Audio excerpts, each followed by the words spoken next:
It's just doing its Zoom thing. I mean, it's Facebook Live setup thing, so I can't grab it. I don't want you to have to tell her to search, but it is just facebook.com/. It's assembled in this poem. Actually, you know what? I don't know if it's spelled out or if it's one MC. So hang on. That's why I know it's always In many ways. Okay. The weather's really, really bad. All right. So we are actually live. Put on our best faces here. Ashley, I'm going to send you the link in the chat through Zoom. And so they see this. And I'm going to pass control. You know, I'm going to go straight to you, and then you can give it to Darren when you're done. Save him. I'm back. Darren, I'm going to make you the host right away. Make Ashley the co-host. We are live on Facebook, so as soon as you're ready to your introduction. Anuket, right? Anuket. Anuket. Okay. Luxury. Apothecary. Did you ever watch Schitt's Creek? Oh Yeah. I need to see it up close. I like it. You could be selling your products in his store. I know. I need them to set up a physical store so I can get in there. There you go. It's funny because they actually, one of the products that they had on the show was from this company called the Beekman Boys. Mm-hmm. And so let's make you a co-host. There you go. I'm going to leave as a sort of I'm going to have to use Zoom to get on the other call for me in a little bit. So if anything happens, Darren, shoot me a text right away. I think we're good. I haven't heard from our other person. All right. Okay. I'm looking up there. I'll see you later. All right. Give me just a couple minutes to finish getting this stuff organized. No worries. And we don't know if you may have the whole time this morning. Okay. Social platform.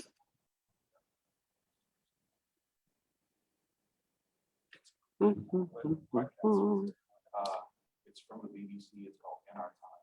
It's Roderick. Yeah, I've not heard from this guy. And it's about Roderick. 45 minutes of content. I sent him that. He's all set there. You're there. We're there. Minimize this. Some of them are recognizable. And I believe. Are you okay if we give it just a couple more minutes, Ashley? Absolutely. No worries. Now, are you guys online only, or do you have a store? We are online only, but we are in some retail stores. Are you? Mm-hmm. Wow. Are you trying to increase your distribution and all that? Oh, yes. So how long have you been doing that? We've been in business almost 2 years. It'll be 2 years in a few months.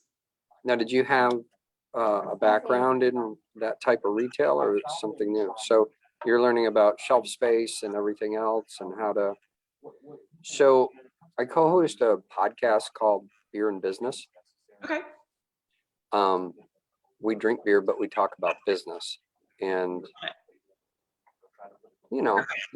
mix the best of both worlds. But yes. I would like to talk to you a little bit more about maybe being on our show. Absolutely. Because we have not had anybody who has talked about the transition or working in both spaces of online e-commerce and retail. Mm-hmm. And I wanted to have someone on the show that can discuss that and how easy for them or how difficult it is to, one, get in stores, to get shelf space, and then retain that space, and then even after that, gain more shelf space and the importance of it. And so I think that'd be a great topic. And I guess this email is the way to get a hold of you, or do you have a Yes, I'll type it in the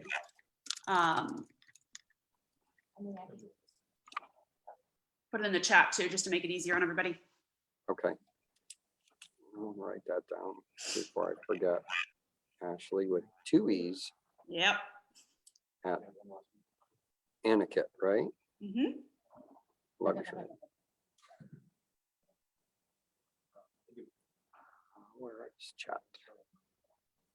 AnuketLuxury.com. Okay. Yeah, I think that'd be a good topic. We do, and we are long format, but it's kind of free flowing as we go. Our podcasts usually run about an hour and a half to 2 hours. We've had some pretty interesting people this year. We've really grown from the local folks and occasionally somebody national. We've had a lot of national people this year. Awesome. Trying to think who we talked to. We talked to a guy last week. The name of his company is called Fukit, Fukitt. It's a clothing, online clothing business that he has to bring awareness to suicide prevention and things like that. That's awesome. And then the week before that, we had a former Playboy Playmate on. We had the CEO of Sheets and Giggles, which is an online sheets and blankets company. Cute. So it's been a lot of fun. All right, so we've got that. I don't think anybody else is showing up now. Hold on. I'm going to wait just a couple. I'm brewing a second pot of coffee, and I don't want that to be a distraction to you. No worries. So you've presented at a couple different 1 million cups? Yeah, I have. I've been trying to, since it's virtual right now, I've been trying to take advantage of that and, Okay. present it Excellent. at numerous to kind of, I've focused on places that I've lived before or visited before. I used to live in Atlanta. So I've been trying to kind of focus on places that, I have a little bit of a network and kind of use 1 million cups to help me expand that network. Okay. You used to live in Atlanta. Mhm. What side of town? I was in Decatur. I used to work at the CDC. Okay. So I lived there Always for 5 fun. years. Hopefully they keep their windows closed when you were there. It's like, well, what they let out the door today? Now, where do you live? I'm in Tampa now, back in Florida where I'm from. Are you? My girls live in Jacksonville. I went to school at Florida State, and all my roommates were from Tampa. Yeah. And they all moved back after they graduated. So many of my friends do. I went to Florida and so many of my friends came. I wasn't from Tampa. I grew up in Orlando and Miami, but so many of my friends came back to Tampa. Like they were from this area and they came back to Tampa after they graduated. So I have a lot of friends in the area from college. Yeah. I don't get it. It's so crowded. It's no more crowded than Atlanta. That's why I don't live in Atlanta anymore. Yeah. And I guess when you don't know the area that well, you go down to visit and you're just like, you guys drive. I have no idea where. Yeah. Yeah. So, I'm sure people feel the same way when they come visit Atlanta, that with the traffic there, the highways are just like, what, like somebody else take over. Yeah, it's insane. But our Buccaneers kicked ass, didn't they? They did. I know we're live. There are people out there in Facebook world probably going, what are you guys doing? Get on with it. All right. Let me do one more thing and we'll get started. Awesome.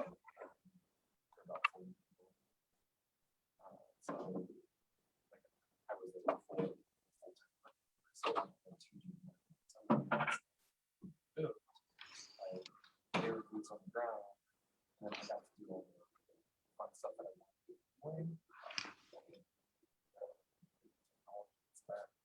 I know that inventory, like physical brochures stuff, and just like, because I didn't like that stuff. Like I'm more, I'm not like conceptual design. Good morning. How are you? Good. You called me earlier, didn't you? Yep. Yes. I did. Let me get this launched and I will get you all set. Thank you. This is a bourbon pecan tort flavor. It's a real bourbon. Yeah. I'm glad that you finished with the flavor because I thought you were trying to say that was a bourbon pecan tort. No, actually, my cabinet is empty. There is no bourbon or whiskey at the moment. That will be going to be later. I always have to keep a bottle around, at least one. I'm Irish. Doesn't everybody keep a bottle of whiskey in work cabinet? Scott. Scotch? Even better. You like neat, like clean, crisp, or do you like the peaty stuff? The peatier stuff. You're like a Balvenie kind of guy. Go big or go home. just feel like. I like I'm it in ginger ale. Does that count? Scotch and ginger ale. There's the door. You're not supposed to mix I know. Only water or ice. Okay, let's get this thing, let's kick this off. So I will face the screen. All right. Are we ready? Yeah. Say good morning, everybody. Thanks for being patient as we got started here. A little late today, but just a couple quick notes as we get going. I want to thank our normal sponsors, Highland Bakery, for the pastries, which we're still waiting for today. Sorry to disappoint the crowd. And our other sponsor, Bitter Bitch Coffee, which you can find their coffees online. Today we're trying we've got their regular coffee and then a bourbon pecan port. So if that sounds interesting, again, go to bitterbitch.com and you can order their coffee online. One other quick announcement before we jump into our first presenter and maybe our only one of the day. Just tell you about a little event that's happening from I co-host a podcast called Beer and Business. And next week at our local beer sponsor, they sponsor our show, Line Creek Brewing. Next Wednesday at 5 o'clock is registration. We're doing the podcast live at the brewery. And we're going to do, it's basically our podcast workshop. So if you're interested in starting a podcast or have started one or are interested in being on a podcast, we're going to be covering all that next week. So if you would, you can go to the website beer.business and register for the event. And as we like to say on the show, it is free dollars. So come join us and I may buy you a beer. But without further ado, let's get into our guest for today, our presenter. We have Ashley with 2 E's. And Ashley owns a company called Anuket Luxury Apothecary, correct? Correct. And so that is, I will let her tell us all about this. And I'm going to turn it over to you now, Ashley, okay? Awesome. Let me get my screen up here for you guys.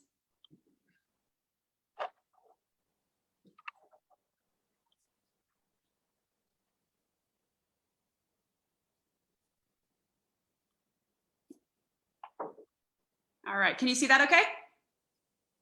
Yeah, it looks good. Awesome, okay. So, hi there, like you said, I'm Ashley Dozier. I'm the owner and founder of Anuket Luxury Apothecary, and I promise I'll explain the name because that's one of the first questions I usually get. And I guess if I'm the solo presenter today, that's a little bit more pressure to be entertaining for you guys, so I'll do my best. So, a little bit about the business. We are a fine fragrance company founded in 2019, based in Tampa. We offer natural luxury alternatives to traditional perfumes and colognes for both the self and home. So personal fragrance and then fragrance for your home as well. All of our single origin fragrance oils are actually imported from Egypt and then hand bottled here in Florida. So a little bit of background, a little bit about our story. Basically in 2016, I was actually living in Atlanta. I lived in Atlanta for about 7 years. I worked at the CDC, so I was over in the Decatur side of town. But I was exiting that field and an abusive relationship at the time, and decided that the best way to kind of start anew was to put everything I owned in storage and go backpack around the world by myself for 4 months. So I threw everything in storage, bought a one-way plane ticket, and started wandering around the world. I actually ended up in Egypt. And while I was in Cairo, some people that I met told me I had to take a cruise down the Nile River. So I booked a little river cruise, and one of the ports that I was in, my Egyptologist guide for the day asked if I wanted to stop in a little perfumery. I said, sure, why not? I love things that smell pretty. So we stopped in a perfumery. They started bringing out lavender, eucalyptus, vanilla, things that we know and love. But I asked if there was anything more regional, something that I wouldn't be able to get anywhere else. And they brought out papyrus oil. And we know papyrus as, what the Egyptians have used for a long time for paper and to make all kinds of shoes and boats and things. I never knew that it smelled as good as it did. I fell in love with the oil instantly, bought a bunch of bottles of it, sent it back to the US and continued on my trip. When I got back home to the States, I started wearing it all the time. Became my personal signature scent. And I started to get a lot of questions about where it was from, where they could get it. I went online to look and realized it was not available anywhere online. Overseas in the US, you just really couldn't get your hands on it. And so I saw a niche, I saw a hole in the market, and I started importing papyrus oil, and that's what started the brand. We are named Anuket because papyrus has long been called the gift of the Nile, and Anuket is the Egyptian goddess of the Nile River. So it came full circle. I wanted to give a nod back to where it's coming from. So like I said, we started with just that papyrus oil. That's our flagship product. We quickly expanded into 6 other fragrances, and all of our oils are natural, essential oils. They're single origin, meaning they're still coming from that same perfumery in Egypt. They're roll-on application. Here, I have a bottle for you. They're roll-on application. So there's no alcohol or other additives. It's not sprayable because there's no alcohol, but that means that it lasts a whole lot longer on the skin than your typical perfume or cologne. And because it's all natural, single ingredient, what's in the bottle.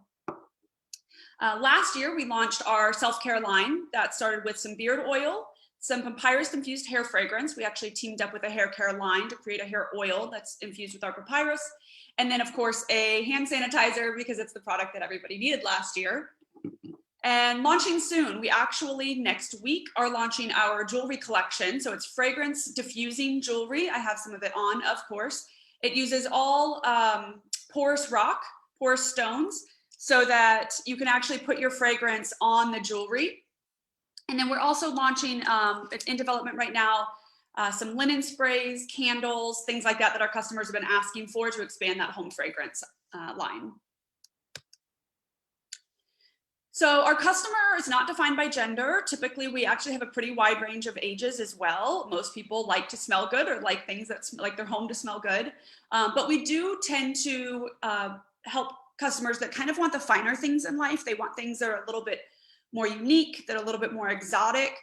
So our products, like I said, the papyrus oil you couldn't find in the US, and I'm still one of the only sources of it in the US. But our customers also want a company that is responsible. So they want companies that are environmentally and socially responsible. We use glass bottles for that reason. We use very minimal plastics. They also want somebody that is responsible with their health and their wellness.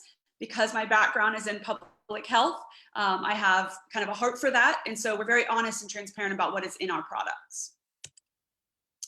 So the problem that we saw was that many fragrances on the market today use alcohol and other additives as fillers, and then they use synthetic fragrance oils as their base. This can cause allergies, dry skin. For me personally, it caused a lot of headaches. I actually wasn't able to wear many fragrances most of my life. When I found the papyrus oil, I realized that it didn't bother me to wear it, didn't give me headaches or any of this. And then, like I said, it wasn't readily available in the US, along with a lot of other rare Egyptian oils. They've been using them for thousands of years. Papyrus oil was thought to be a part of Cleopatra's beauty routine, but we don't use them in the US for whatever reason. Even though natural oil, essential oils are a huge market here, they aren't specifically sold as fragrances. So I started the business online. We are an e-commerce brand, but we have started in the retail sector as well. We are in a few stores around Tampa. We're expanding to some other stores, some smaller boutiques nationwide, salons, spas, all that kind of thing. So we're always looking for wholesale opportunities. That's probably the biggest thing that we need help with, is getting our foot in the door with kind of upscale boutiques, salons, spas, those type of places. And then any public relations, media coverage, exposure. I do a lot of podcasts. We've been on the news here in Tampa. We recently were on the Zapier blog. So any kind of exposure we can get for the business is wonderful. And then of course, we're always looking for cheerleaders, followers, shares, people to find us on social media, share our information, share our story. Our background and our story is on our website, and a lot of people do enjoy hearing it. So we appreciate anytime somebody can share our information that way too. And there's all of our social media, ways to get in touch with me, and then of course our website at the bottom there, anuketluxury.com. That's it. I'll open it up for questions. I love answering questions, so hit me with what you got. So I have a question. This is Lori. You can't see him. Hi, Lori. So when you talk about essential oils, I know what vanilla smells like and patchouli and lavender. And those are all things that I can imagine. What does papyrus smell like? Like really, like the ones that you do, they are so rare, but I think one gap there, and maybe you do it on your social media, is just a description. Like do people, because I think it makes it more difficult to know, like, you know, whether or not you would want to smell that way. Yeah. Yeah, being an e-commerce fragrance company definitely has its drawbacks, which is why we're trying to get in the retail space more, because we've found that when we put the product in front of people, they fall in love like I did. Papyrus has a very kind of distinct scent, but a lot of people say that it smells very familiar at the same time. I think the reason for that is because it's actually an aphrodisiac. And so it has kind of works with your own body's pheromones. So whenever you smell it, it actually creates a reaction. It's hard to describe exactly what it smells like, because it's kind of like, I always say, you know, just trying to describe to somebody what a banana tastes like. If you haven't tasted one, it's kind of hard to explain it. I do use words like clean, crisp, fresh. It has a very, very clean scent, and it's very universally appealing. So it's not your, you know, kind of heavier musky scent. It's not floral. It's a unisex scent, great for both men and women. So it's the kind of thing that a lot of people will smell and appreciate versus something that's a little bit more polarizing. On our website, we do sell a sampler pack. That's been one of our biggest sellers, so that people they actually get a sample of all 6 fragrances in that sample pack. That way they can try it out before they invest in a larger bottle. What are the other fragrances that you sell? So papyrus oil is still our signature scent. We sell an Egyptian musk and an Egyptian rose. We also have blue lotus, sakara, and mimose. And so we have some that are a little bit more floral. Our Egyptian musk, of course, has that, you know, that traditional musk scent. And then Egyptian rose is a traditional rose oil. People who love rose tend to stock up on our Egyptian rose.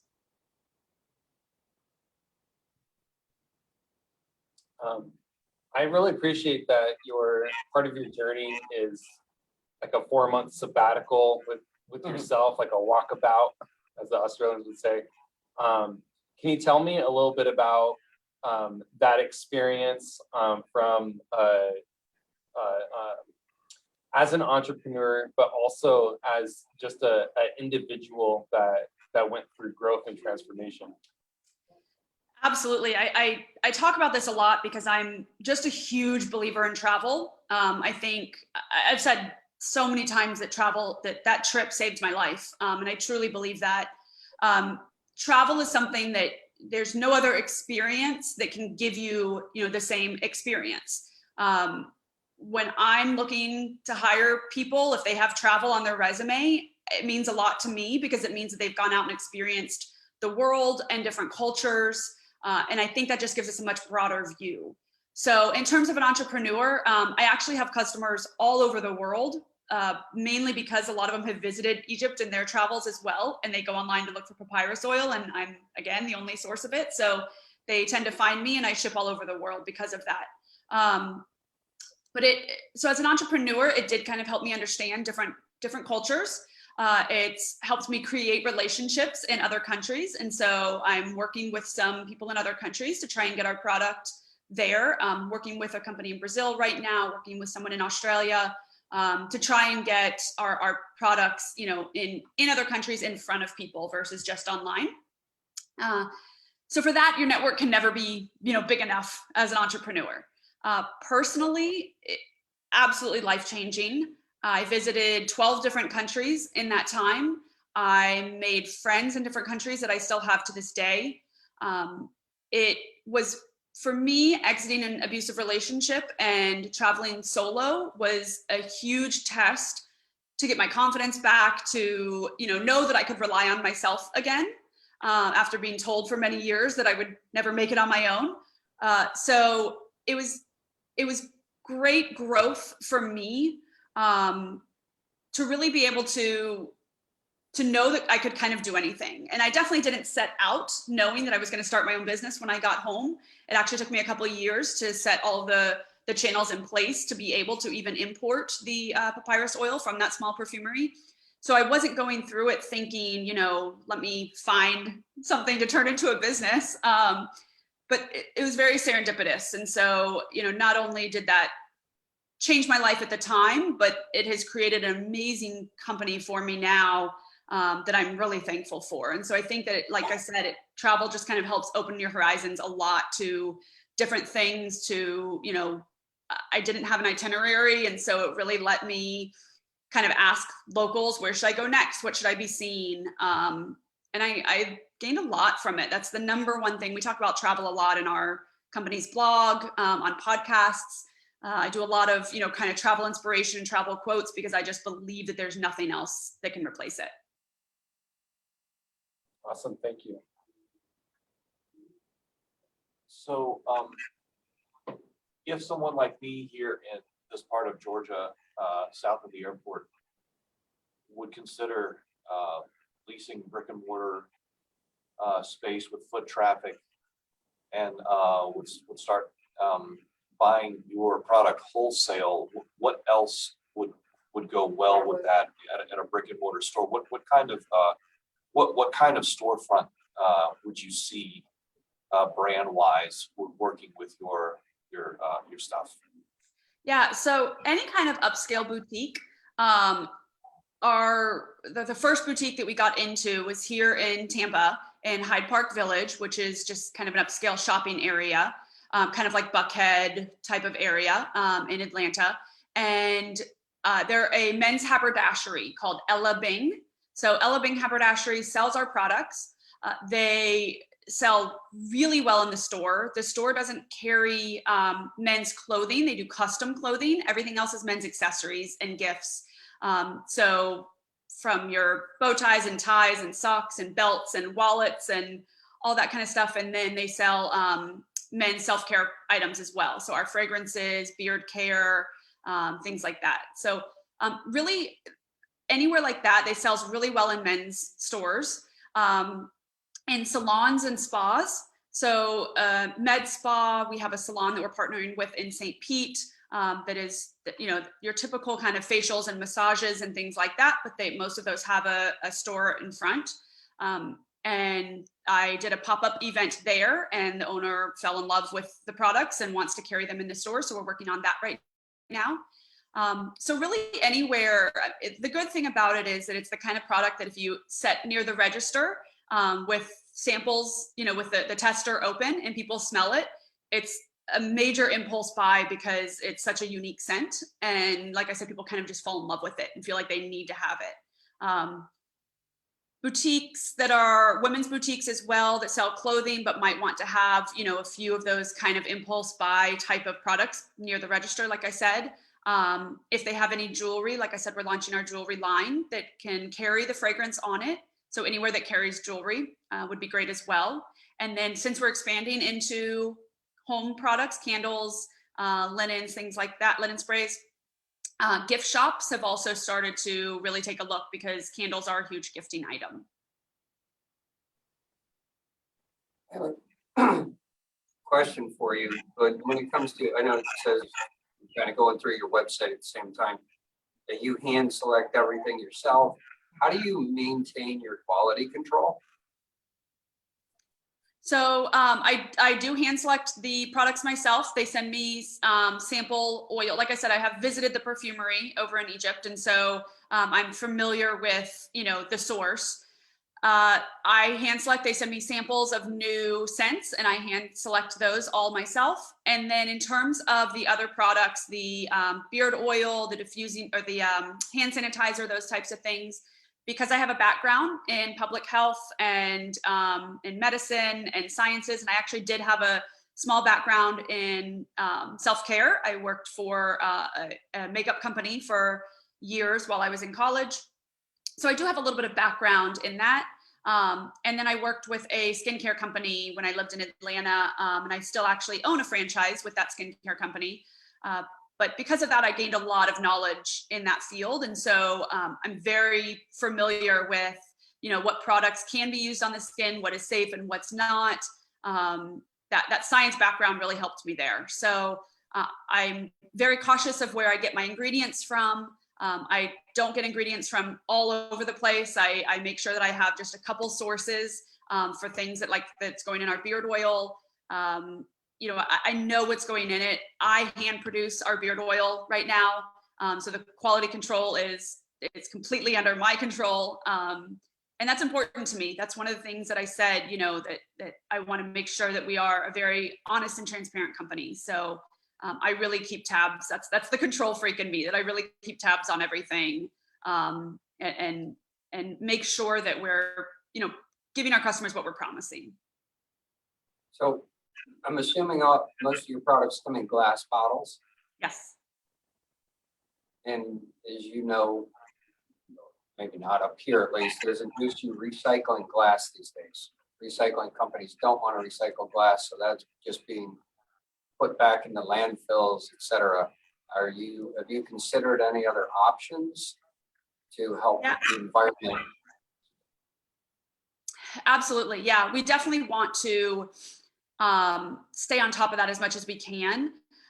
We do refill bottles for local customers. And so if they, you know, if we're at an event and they want to bring their bottle, because we do pop-ups and things like that, if they want to bring their bottle, we will refill their bottle, you know, at a discount. So I do that for some customers locally.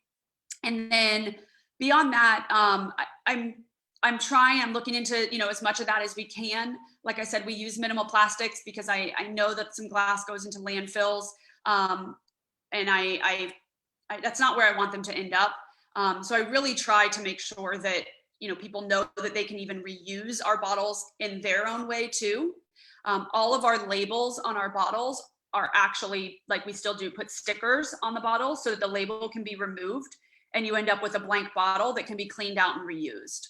So, you know, rather than inscribing onto the bottles, we still do this for that purpose, because then people can at least reuse the bottle however they want. So we are trying to come up with more options. We are always open to more ideas if people want to send us ideas of, you know, what we can do to, you know, continue to support the environment and not make a huge impact, because we're trying, you know, we're a very small business. And so we're trying our best to, you know, as we grow, to make sure that we're doing it responsibly. I mean, I would think that with you guys being a luxury brand, you know, you have to be careful about doing too much where you have like discounts, right? But at the same time, a lot of people that are attracted to luxury, to Darren's point, are concerned with sustainability. If it were me, I would do something similar to what they do with the ink cartridges, where you say, we want to be able to be responsible. If you want to send back, we will send you a postage paid thing to send us your bottles back. And then we'll, you know, clean them, whatever, reuse them. Refill. Yeah, well, but I think if you make it a refill or you make it a discount, it's a little off-putting to the market that you're looking for. Yeah, I agree. We're cautious about discounting. We don't do a ton of discounts because we do consider ourselves a luxury brand, but I'm also very honest about trying to be an accessibly luxury brand. I always talk about accessible luxury, that it's something that, you know, is higher end, but still accessible. You know, we don't want to be so far on the other end of that, where our products are completely out of reach for most people. We want this to be a luxury that most people, you know, that is a luxury that they can afford in their life. So it's not going to be for everybody. But the issue that we've talked about, that we've had with the idea of sending bottles back, is that still with the packaging for sending and in the mail, you know, that all that footprint still creates some environmental waste and such. And so we've thought about it. We're still trying to figure out if that's something that we can continue to do, you know, that we can continue to work towards in the future. The problem being that, you know, it's hard to, we would have to maybe ask them to save up some bottles before they sent it back, so they're not just sending one bottle back and forth, that kind of thing. So we're really trying to make sure that we're not just appearing to be environmentally friendly, but, you know, in reality, that's creating just as big of an impact. That makes sense. Okay. We're trying to look at, we've now Trying to had make you enough big. time to see your contact info. We wanted to see you bigger. Do this. There we go. There you go. Yeah. Thank you. Yay. Absolutely. And I do recognize that we look like shadows to you, probably. Yeah, I can see a little bit better. Thanks.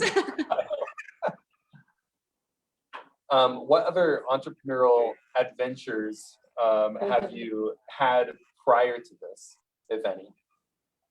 So like I said, I owned basically a franchise with a multi-level marketing company, a skincare company. And so that's where I kind of got, some of that background in the science of skincare and fragrance and products and things.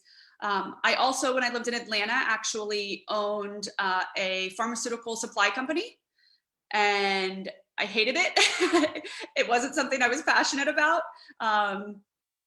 I just had friends in the industry. There was, again, kind of a hole that needed to be filled. And so I filled it and owned that for a couple of years.